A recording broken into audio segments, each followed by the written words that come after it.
because other than this, there haven't been any updates really about David, other than it has come out that he transferred the home to his mother's name and that he hired counsel who has represented very high profile people in Hollywood, such as Kanye West. So let's go ahead and get into this call log that allegedly was coming from Celeste Hernandez Rivas' home. It features calls ranging from November of 2020 all the way to September of 2025. Let's get into it. So as we can see on this report, it says Riverside County Sheriff's Department Data Warehouse Report, and it shows the incident dates, and right over here it says nature of the call.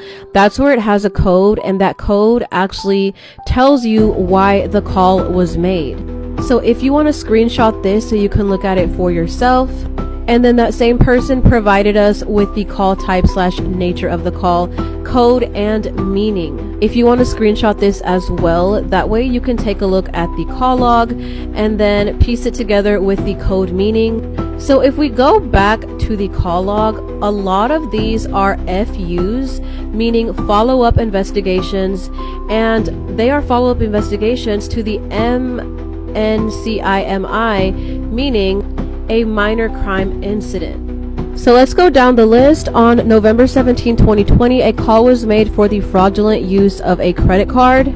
The next two incidents, being August 18, 2021 and January 20, 2022, were for 911 missed dials or hangups. Next, on February 15, 2024, which wasn't this literally around the time that she went missing, they made a call for a minor crime incident, and then they followed up on the 15th and the 16th, and again on the 17th of 2024, they were doing follow-up calls. She was also reported missing in April of 2024, and we can see a call on April 1st, April 2nd, April 5th, April 11th, April 19th, April 20th, April 27th. Now, the majority of the ones in April are for a minor crime incident and follow-up calls, but the one at the end of April, the SCIRC, is for suspicious circumstances. Now, I know the codes do vary per state. This might be a little bit off. So of course, always go out and do your own research if you actually want to get very detailed and to the bottom of this. I'm trying to give you the best information that I can, but I know that everything on the internet is not always accurate. It looks like the last calls on this report were made on September of 2025.